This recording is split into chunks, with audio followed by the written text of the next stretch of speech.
Hello again folks, Guy from Midwinter Minis here.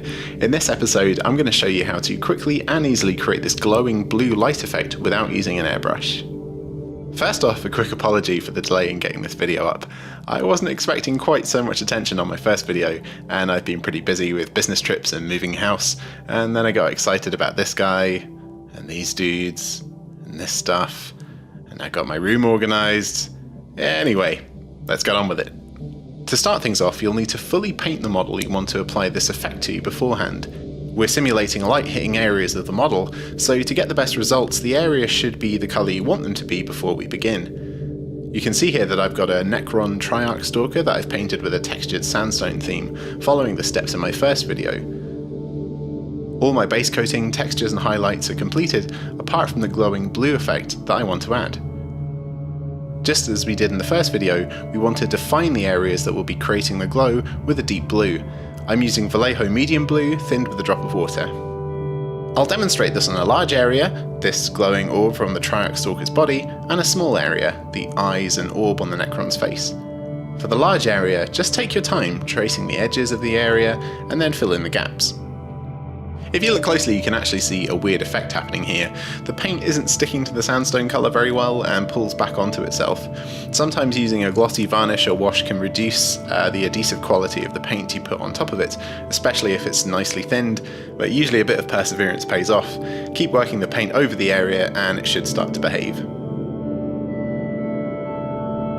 On smaller areas, you don't need to be very accurate, you'll barely see this colour in the final result, and any overspill helps to accentuate the effect. Well, that's my excuse for making this guy look like 2005 era Michael Stipe, anyway.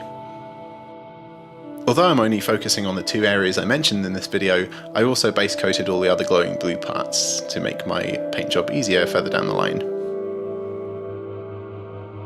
Next up, we're going to Drybrush our light blue colour. For this, I'm using P3 Arcane Blue. Now, just a quick word about the size, shape and feel of what you should aim for with the dry brush. It ideally needs to be matched to the size of the area you're painting. I have a few brushes that I use, ranging from a Citadel standard brush for smaller areas, all the way up to a larger generic round paintbrush for larger things like terrain pieces. For the large orb in this demonstration, I'm going to use this flat square brush. This will help us control the spread of the light effect on our model better than a big round brush, and a smaller brush would just take too long and create more patchy results. Ideally the bristles should be soft as well. After 2 decades of playing guitar and bass, constant typing, I can barely feel these bristles. So scoop up a little paint on your brush and smear it into a paper towel. Work the paint through the bristles and try to remove as much paint as possible on the paper. Once barely any paint appears on the paper, you can start dry brushing your model. Sweep your brush back and forth, angling the brush where necessary, and paying attention to where the light could actually escape from the source. On this big orb, for example, there are 4 obvious directions the light will travel. It wouldn't travel beyond the large posts that cradle it, so avoid brushing in that direction. And make sure your brush strokes hit the areas around the glowing objects as well, as this will help create the illusion of an ambient light illuminating the model.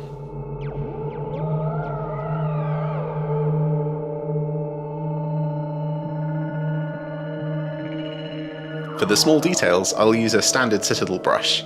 This is how they tend to wind up after a couple of months of casual use, so intentionally or not, they make pretty good small dry brushes. Same as on the large orb, work your dried off paint around the little glowing details, making sure to spill over a little on the cheeks. Next up, we're going to soften this effect by adding a glaze to the blue areas. We'll create our own super thin glaze using P3 Arcane Blue mixed with water. The little trick I use to get the right consistency with the glazes is to spread your paint out on your palette so it's pretty flat, then add an amount of water that looks roughly the same size. There's obviously more water because of the surface tension, but this ratio seems to work for creating a really nice transparent glaze with most paints. Mix the paint and water well, and paint it on the glowing blue areas. Unlike the previous steps, we're going to stick with the glowing objects and not spill over onto the areas around the model hit by the light. As you saw, this glaze is mostly water, so don't worry about it pooling in the recesses too much. It'll look absolutely fine when it dries. So give yourself some time, and go make yourself a cup of coffee or something and come back to it when it's completely dry. Next, we'll use Games Workshop's nice Ethereum blue dry paint to add another level of glow to the blue areas. We'll do this in 2 ways. First, we'll use the paint as is to create another slightly more focused dry brush in the area on the central orb. There's no need to spill it over the edge onto the rest of the model, as we're just trying to build up that glow on the source of the light itself now. During this step, a tiny hair fibre starts sneaking its way onto the model. This can often happen when dry brushing, and they can be removed pretty easily. With a combination of light brushing and fingernail poking and prodding with the butt of my brush, I got that little bastard off. Super professional, huh?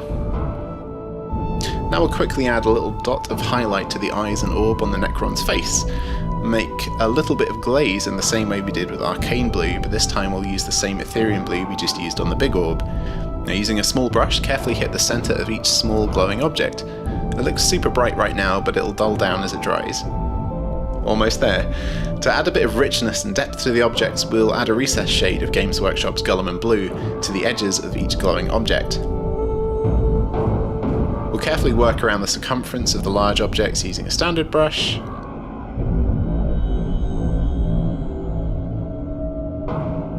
And very carefully in the sockets of the eyes and recesses around the orb on its face. If you accidentally hit the main part of the object, just give it a quick wipe with your finger as soon as you've done it, and you should be fine. Once this shade is dry, we can move on to the final step. So we're going to make an almost but not quite white highlight that will be a 1-to-1 mix of Vallejo white and Arcane blue thinned with a little water. And using your smallest brush, carefully add a little dot to the eyes and the facial orb. Now, this technique won't really work well on the large orb, so we'll use a technique I'm going to make up and call it moist brushing. Yeah, I really hope that catches on. Basically add some water to that white and Arcane blue mix to create the same glaze consistency that we've used throughout the tutorial, and then wipe the paint off onto a paper towel. It's similar to dry brushing, but as the brush is already a little moist and the paint is thinner, you can apply a smoother effect. Using light, careful strokes, establish the brightest central area of the orb. And once you've done this, wipe as much paint off your brush as you can, and then using the same brush, start pulling the paint away from the centre. Again, it looks pretty stark when you put it on, but because the paint is very thinned, it dulls down as it dries. And there we go! It's not going to win you any golden demons, but it'll get your army looking vibrant and tabletop ready in no time. Thanks for watching! If you like this tutorial, make sure to subscribe for irregular but hopefully pretty useful videos, and if you've got any comments or suggestions, I'd love to hear them. Cheers for now.